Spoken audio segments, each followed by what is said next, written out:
Empat rakan yang terkunci di sebuah rumah mayat sementara menanti kedatangan doktor susulan kematian seorang lagi rakan mereka akibat kemalangan mendedahkan sisi hitam dalam persahabatan mereka. Kejadian lampu terpadam sendiri selain gangguan misteri membawa kepada pendedahan mengenai layanan mereka terhadap si mati. Diadaptasi daripada satu persembahan teater yang pernah memenangi anugerah Siapa Tutup Lampu, menampilkan genre persahabatan dan thriller iaitu yang pertama seumpamanya di Malaysia. Diarahkan oleh Alif Ihsan Rahman, ia menggandingkan bintang muda Azizul Amma, Uyaina Arshad, Naim Daniel, Ismi Melinda dan Azhar Jalil yang juga penulis skrip.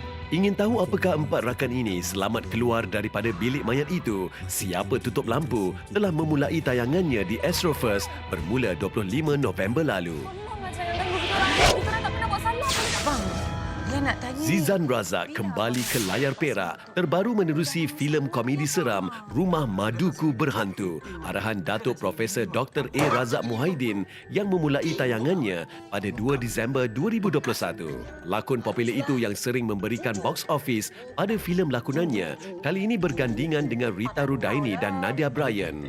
Cerita berkisah seorang lelaki yang berkahwin dua selepas ditawarkan seorang lelaki untuk menikahi isterinya yang ditalak tiga mula terganggu susulan kejadian seram di rumah isteri barunya itu. Rumah Maduku Berhantu yang disertakan dalam kempen #SupportLocalFilm 2021 sebelum ini turut menghimpunkan ramai pelawak terkenal antaranya Saiful Apek dan Azli Sinario.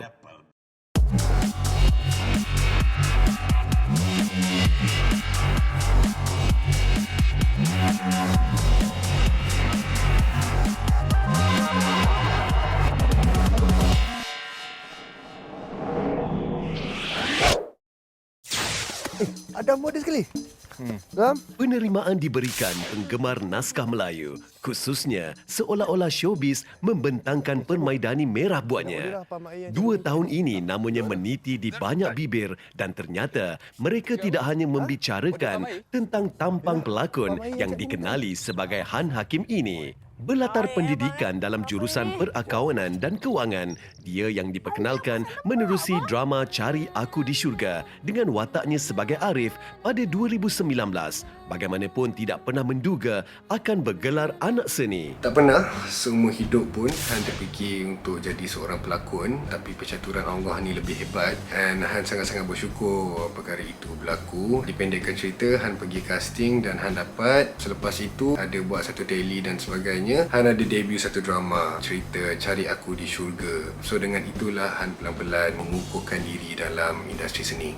Industri masih tertanya siapakah gerangan muka baru dengan nama sebenar Hakim Hermi ini apabila namanya meledak pula dengan watak sweet dan romantik sebagai Jaafar atau lebih dikenali sebagai Jackfar iaitu cinta hati Lailer dalam siri hit Kampung People terbitan KL Motion Pictures. Kalau nak memberikan pandangan tentang besar mananya impak Jaafar dekat dalam Han punya kerjaya akan jadi sangat-sangat panjang, tapi untuk dipendekkan, Han sangat-sangat bersyukur Han dikaskan sebagai watak Jaafar. Mungkin tanpa watak itu Han tak ada dekat sini dan Alhamdulillah Han akan sentiasa cuba yang terbaik untuk peminat-peminat industri seni di luar sana. Sebagai pelakon, jejaka berusia 23 tahun ini bagaimanapun enggan terikat dengan watak Jaafar. Selepas kali pertama menggalas watak hero menerusi drama 115 episod Angkara Cinta bergandingan dengan Merkin, kini dia memberikan impak lagi melalui Sihir di Astroria. Sebagai Hood, dia tampil sekali lagi sebagai pasangan kembar yang kali ini dilakonkan oleh Kamal Adli. Hood seorang yang sangat-sangat ceria, tapi dalam masa yang sama dia juga seorang yang dalam kesakitan disebabkan trauma yang dia alami pada waktu kecil. Hood juga seorang yang suka buat keputusan tanpa berfikir dengan panjang dan suka makan dan menyakat orang. Konsep bromance yang ditampilkan cerita mistik sihir yang mengisahkan dua beradik yang membesar di rumah anak yatim dan dikurniakan keistimewaan deria ke-6 adalah antara yang membangkitkan keterujaannya untuk menghidupkan watak Hood. kita orang ni adalah kembar yang membesar sama-sama di pusat kebajikan, dan lepas kita orang keluar daripada pusat kebajikan tu, kita orang ingin mengenal diri dan ingin mengetahui di mana datangnya deria keenam kita orang ni, di mana Hud boleh nampak bayangan dan Nuh boleh nampak petunjuk di dalam mimpi. Sepanjang mereka di dalam misi pencarian itu, mereka akan menempuh dengan pelbagai konflik yang akan menunjukkan bromance itu. Jadi dengan itu, kita sebagai pelakon sangat-sangat seronok untuk membawa watak itu, yang kita orang boleh gunakan kita orang punya imagination dan sebagainya. Jadi watak ni dia sangat-sangat lain lah dengan watak yang lain. Dia sangat-sangat seronok. Selain hero, namanya juga disebut sebagai pengarah bersama sihir yang turut diarahkan Michael Ang. Namun anak kacukan Melayu dan Cina ini merendah diri kala menjelaskan. Sebenarnya Han tak adalah involve sangat dalam pengarahan dan sebagainya. Cumanya pada waktu itu, kita orang sebelum masuk set dan sebelum syuting, kita orang suka discuss dan buat screenplay sama-sama. Itu yang Michael Ang pergi letak pengarahan bersama. Macam itulah cerita dia. But Alhamdulillah, Han sangat-sangat bersyukur. At least sedikit sebanyak Han dapat tahu pelbagai ilmu tentang pengarahan. Hello. Hai, bersama dengan saya Natasha Charmaine dalam Cinema #IniCinemaku. Apa khabar anda semua? Sihat tak di hujung minggu ini? Ada aktiviti ke tu? Kalau ada, pastikan anda jaga SOP yang telah ditetapkan oleh kerajaan. Okay? Pakai pelitup muka, jaga jarak dan sentiasa jaga kebersihan diri anda. Make sure you wash your hands. Okay, baiklah, tadi kita dah pun bersama dengan Han Hakim, di mana beliau dah pernah meletup dalam drama siri Kampung People dengan watak Jaffer. Baiklah, sekarang ini kita dengar yang Han Hakim sekarang ni dah mula berjinak-jinak dalam menjadi seorang pengarah. Jadi kalau kita nak tahu lebih lanjut lagi, pastikan anda dengar-dengarlah, pergilah Instagram beliau dan get to know the latest news. All the best Han Hakim. Okey, sekarang ni kita nak ke segmen yang seterusnya, di mana kita akan bersama dengan seorang pengarah yang cukup terkenal suatu ketika dahulu dalam filem Batu Belah, Batu Bertangkup. Tak lain tak bukan, kita akan bersama dengan Allahyarham Datuk Jamil Sulong. Jadi jom kita saksikan.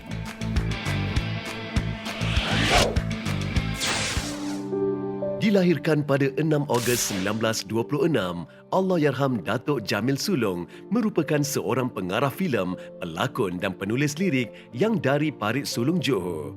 Beliau merupakan pengarah tersohor yang telah menghasilkan banyak filem di bawah Malay Film Productions Ltd MFP. Selain itu, beliau juga turut aktif menulis cerpen, sajak dan komik selain menubuhkan Persatuan Penulis Asas 50 di Singapura dan Ikatan Pesuratan Melayu IPM bersama Usman Awang, Yusof Harun dan Mokhtar Yassin. Beliau mula bekerja di MFP sebagai penterjemah. Pada tahun 1951, beliau dilantik sebagai penolong pengarah. Pada November 1958, beliau menjadi pengarah. Beliau bersama Allahyarham Tan Sri P. Ramlee menubuhkan Persatuan Artis Persama di Jalan Ampas, Singapura. Filem pertama arahannya ialah Batu Belah Batu Bertangkup yang dihasilkan pada tahun 1959. Diikuti dengan filem Si Tanggang dan juga Lela Manja. Filem beliau telah merangkul banyak anugerah pada peringkat antarabangsa. Beliau adalah penulis lirik untuk lagu Berkorban Apa Saja, Tiru Macam Saya, Selamat Hari Raya Aidilfitri dan Aziza. Beliau juga adalah individu yang bertanggungjawab memperkenal dan seterusnya mempopularkan bintang tersohor negara Uji Rashid ke layar perak pada 1975 melalui sentuhan emasnya pada filem warna pertama arahannya berjudul Permintaan Terakhir. Beliau telah berkahwin dengan pelakon terkenal Rosnani Jamil dan dikurniakan 3 cahaya mata. Beliau telah menghembuskan nafas terakhirnya pada 26 September 2014 kerana angin ahmar. Al-Fatihah. Mak yang seperti biasa, very protective, yang akan mengingatkan anak dia.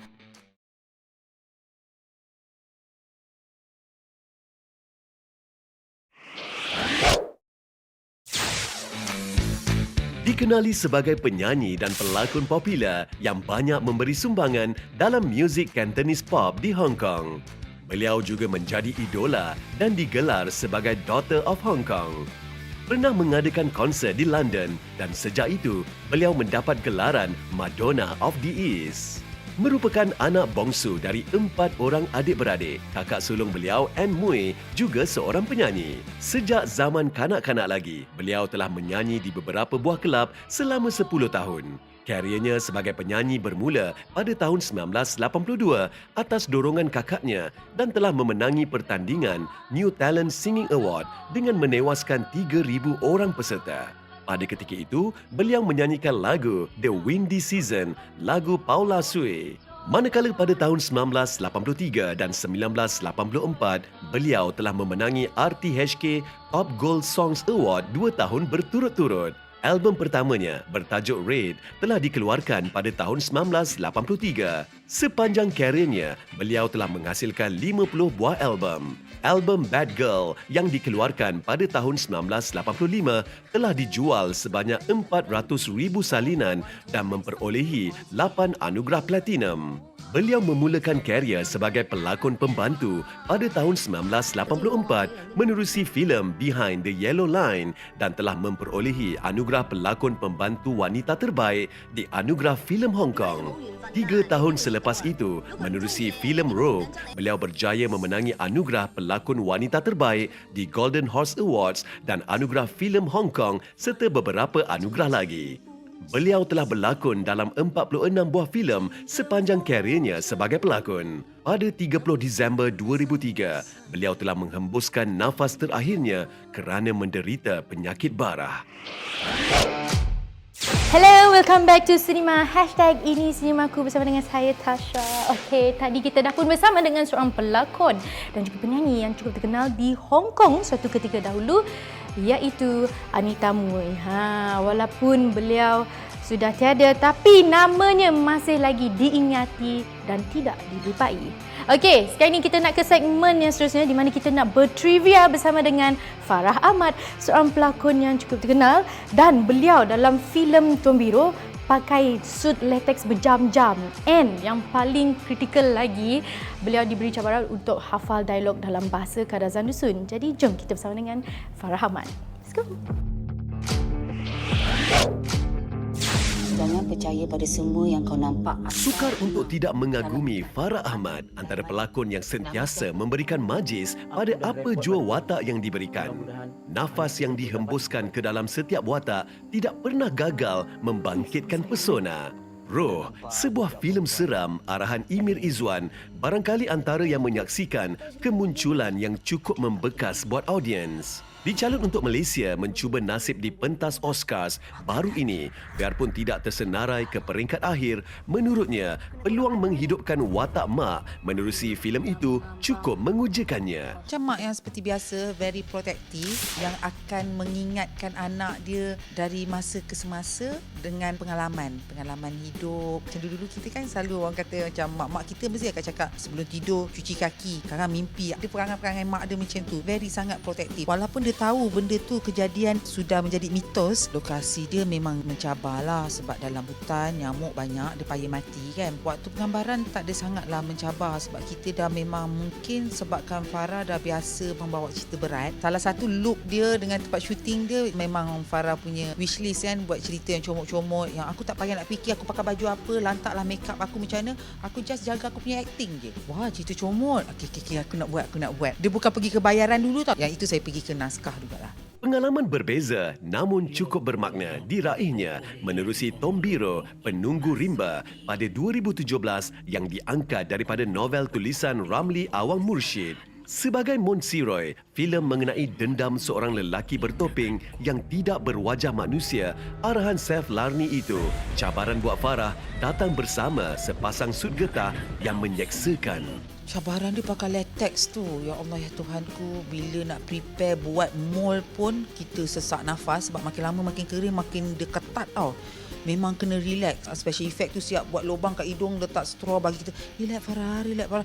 Kita dah rasa macam dah putus nafas lah. Padahal tak ada psikologi je. Dia memang latex tu cabaran pada saya lah. Bila kita syuting kat dalam hutan, panas, peluh kita tak dapat nak keluar, dia bertakung under layer latex tu kan. Gatal-gatal tu semua. Tapi kat situ saya mendapat sokongan daripada tim makeup yang memang akan relaxkan saya. Farah, okey. Dan production pun memang apa orang kata sediakan saya satu bilik. Kalau kat outdoor pun memang ada satu bilik ataupun kemah yang diorang memang ada letak aircon untuk saya. Ujian tidak terhenti setakat itu apabila dia juga harus berdialog dalam bahasa yang terlalu asing buatnya. Tombiro saya bertutur dalam bahasa Kadasan Dusun 100%. Iaitu dugaan saya jugalah sebab nak menghafal, nak tahu air bahasa kerana dia bukan tutur bahasa kita, bukan bahasa ibu dia kita. Nak tak nak kita kena menjaga benda tu kerana bahasa orang kan. Kita kena jaga, kita kena hormat. Saya Alhamdulillah production memang sediakan saya cikgu bahasa walaupun waktu belajar tu singkat je sebenarnya tapi kena ambil inisiatif sendiri. Through WhatsApp, rekod suara, suruh cikgu dengar. Cikgu okey tak? Sampai ke tidur memang suami saya memang tengok saya memang tidur asing. Time nak prepare karakter tu sebelah memang skrip, makan skrip, tidur skrip. Memang orang kata sebab takut, sebab dia bukan bahasa kita kan, takut nanti salah sampai lain makna. Keupayaannya menjentik emosi audiens dilanjutkan dalam Jibam, sebuah lagi adaptasi novel dan merupakan naskah popular karya kartunis terkenal Ujang. Sebagai peminat Jibam bersama Allahyarham suaminya yang juga pengarah Pit Hanif, walaupun watak Pia hanya pembantu, lamaran itu disifatkan sebagai satu penghormatan. Saya tak terfikir pasal Jibam Ujang tau. Saya rasa gap sehari ke atau berapa jam selepas tu saya saya call balik. Ini Jibam yang komik tu ke? Saya tak fikir kepada novel. Sebab saya dengan suami memang kolektor Ujang gila-gila punya buku kan. Lepas tu diorang kata, produk cakap, ya. Saya terus grab. Itu pun salah satu yang saya tak tanya pasal bayaran ke apa. Saya rasa saya nak part of the history Jibam ni. Daripada buku sampai difilmkan, saya ada kat situ. So saya kata, ini good for untuk diri saya lah.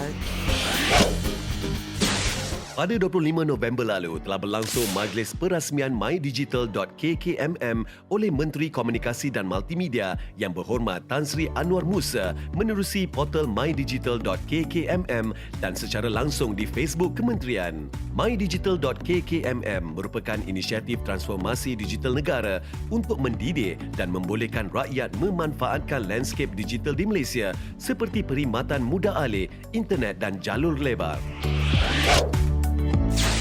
Sementara itu, menerusi Facebook Live Jabatan Penerangan atau Japin Wilayah Persekutuan Kuala Lumpur, program Influencer at Japin telah diadakan bagi membincangkan topik penggiat industri kreatif tidak disisir. Program secara dalam talian ini merupakan salah satu platform Japin untuk menyampaikan maklumat terus kepada masyarakat. Hadir sebagai panel ialah Ketua Pegawai Eksekutif Finas yang berusaha Profesor Dr. Mat Nasir Ibrahim.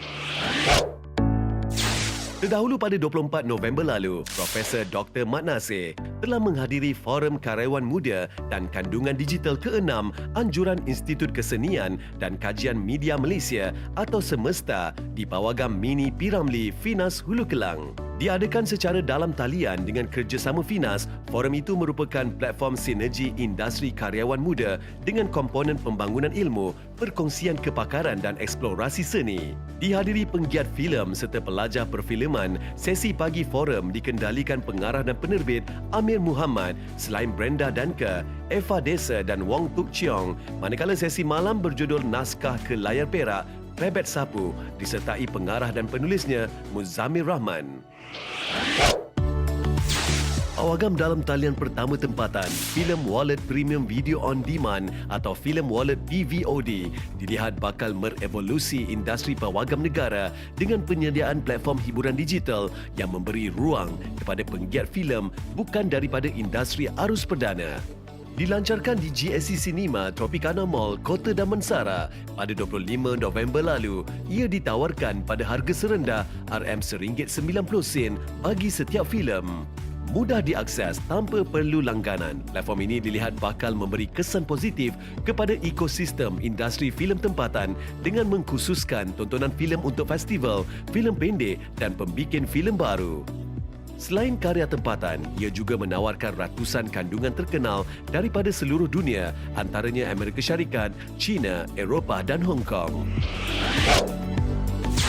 Pertubuhan Pencipta Kandungan Kreatif Digital Malaysia atau DCAM telah menganjurkan persidangan Pencipta Kandungan Kreatif Digital Malaysia atau DCAM CON 21 di Rekascape Cyberjaya selepas perasmiannya pada 25 November lalu. Persidangan itu mengetengahkan kewujudan DCAM dalam menghubungkan pelbagai industri terutamanya dalam bidang hiburan dan media.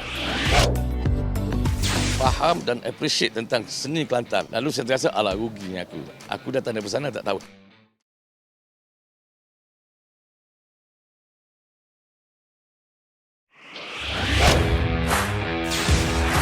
Masih lagi kembali bersama dengan saya Tasha dalam Sinema #ini Sinemaku. Baiklah, sekarang ni kita nak ke segmen yang seterusnya iaitu segmen Hot Seat, di mana minggu ini kita bawakan kepada anda seorang pelakon, penerbit dan pengarah dan juga seorang yang memartabatkan seni di K Barat. Jadi, tak lain tak bukan, kita akan bersama dengan Sabri Yunus. Nak tahu info lanjut lagi? Jom kita bersama dengan beliau. Peringkat kelam kabut. Jarang sekali dunia seni ini menerima kelahiran seorang seperti Sabri Yunus yang dilihat menepati definisi sebagai seorang seniman. Pelakon, pengarah, penulis, pelawak, malahan penyanyi, pengacara dan penghibur. Dan tidak menghairankan juga apabila bagi sebahagian dia dilihat sebagai pejuang sejati seni. Didedahkan pada cerita di luar mainstream, antaranya daripada Argentina dan Vietnam, anak seni ini yang meraihkan ulang tahunnya yang ke-60 September lalu cenderung pada cerita kecil yang sebahagiannya bercambah daripada pengalamannya selama membesar di Kelantan.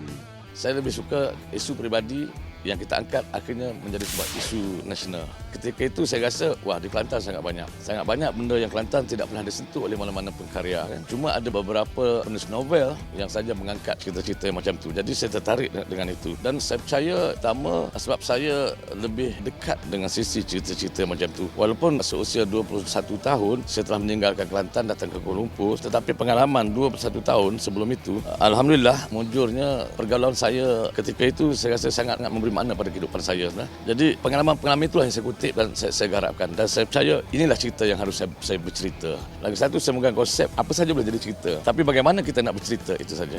Jelas anak jati Pengkalan Cepa ini, perkembangan seninya berputih daripada seni lukis yang diminati sejak kecil. Begitupun akuinya di sebalik penglibatannya dalam usaha memartabatkan seni Kelantan, terutamanya kesedaran itu hanya berlaku setelah pencinta dia berhijrah ke Kuala Lumpur. Seni pertama dalam jiwa saya adalah melukis. Dan sehingga umur 21 tahun saya datang ke KL, saya bekerja di Dewan Bahasa dan Pustaka sebagai pelukis sebenarnya. Tetapi apabila berada di Kuala Lumpur, di Dewan Bahasa dan Pustaka khususnya, saya berjumpa dengan banyak seniman dan budayawan yang sangat faham dan appreciate tentang seni Kelantan. Lalu saya terasa, alah ruginya aku. Aku datang dari sana tak tahu. Jadi saya bermula mengorek dan menggali kesenian dan budaya Kelantan selain daripada di K Barat ini setelah saya berada di Kuala Lumpur. Baru saya patah balik sebab saya rasa saya rugi. Bila orang lain sangat faham, saya tak faham, saya rasa rugi. Cerita pertama saya bermain, kita watak tu selampit tau, watak seni Kelantan. Jadi saya rasa, wah, orang percaya saya boleh buat kan, saya datang daripada sana kan. Di situ sebenarnya saya mencari selampit tu macam mana, apa nak buat. Tapi alhamdulillah lah, bertolak daripada situ, saya mencari sejarah dan latar belakang akar seni budaya saya sendiri. Penangan telefilm Pok Ya Chong Chode yang ditulis, diarah dan dilakonkannya iaitu tentang seorang lelaki gedebe yang diminta rakan lamanya untuk mencari anaknya yang diculik di Kuala Lumpur masih diperkatakan selepas ia meraih reaksi luar biasa audiens apabila ditayangkan pada awal 2018. Pok Ya Chong Chode ini saya nak jelaskan kepada orang ramai bahawa nilai gedebe dalam istilah yang sebenar. Orang selalu mengingat gedebe samsing. Tapi gedebe sebenarnya lebih daripada itu. Dia bukan sekadar samsing, gedebek ni orang yang dihormati selepas melalui fasa samsing. Itu istilah gedebek sebenarnya, bukan budak-budak yang betul-betul pergi jalan tu gedebek. Ditanya lanjut mengapa penting untuknya melontarkan dunia gedebek itu kepada masyarakat. Jelasnya, saya nak jelaskan perkataan itu sebab disalah arti banyak perkataan gedebek itu dalam istilahnya. Itu yang pertama. Yang kedua, saya nak membawakan seni Melayu khususnya di daerah Pantai Timur tentang menghadapi dunia survival kehidupan yang sepadan siam. Rata-ratanya orang harus berada dalam kelompok berani itu sebab dia tidak boleh jadi penakut sebab survival kehidupan dia tak ada pilihan. Tiga, saya nak gambarkan bahawa sehebat mana sekalipun kau, segedebek mana sekalipun kau, apabila kau keluar daripada habitat kau hancur. Kau nak makan pun tak erti, kau nak tidur pun tak erti. Tapi dalam dunia kau, itu antara benda yang saya nak dari sudut penceritaannya. Dari sudut satu lagi, saya nak buktikan juga kepada orang ramai, bahawa cerita Poya bukan cerita popular kan. Bukan cerita pop, cerita popular, tapi itulah kehidupan realiti, kehidupan manusia. Yang keempatnya saya nak buktikan juga bahawa tidak sebenarnya pelakon-pelakon yang namanya sangat besar, yang followersnya ramai, yang mampu untuk bawa cerita dengan baik. Jadi banyak sebenarnya saya cuba letakkan di dalam Poya dan alhamdulillah sebahagian besarnya jaya saya buktikan. Kalau bukan anak jati Kelantan sendiri yang membetulkan dan menerangkan salah faham Gedebe itu, siapa lagi kan? Itulah wujudnya dan terciptalah Poya Concode. Kalau anda nak tahu, tahniah dan syabas Abang Sabri Yunus. Nanti kita jumpa. Dah harap saya boleh berlakon dengan anda lah kan. Okey, sekarang ni kepada anda semua nak tahu info menarik lagi mengenai Finas, boleh saja layari ke laman web Finas iaitu di www.finas.gov.my dan jangan lupa ke Instagram dan Facebook Finas. Sekian saja untuk episod kali ini. Harap anda semua terhibur dengan info-info yang telah saya kongsikan. Kita jumpa di minggu hadapan di hari dan waktu yang sama. Stay safe, take care dan make sure anda patuhi SOP. Assalamualaikum. Kalau mak aku tak pergi Mekah, dia hidup lagi. Aku ada dia. Sebelum berpisah, kita saksikan sedikit sedutan filem Buta arahan Sabri Yunus. Bye-bye, jumpa lagi minggu hadapan. Banyak buat dosa. Mu tak ada sama aku. Dia jahat. Sebutir kau pun tak suka dia. Yang suka dia kan? Demo lagi suka kalau aku tak duduk dengan Demo. Tak baik mu kata aku tu. Demo kata gitu.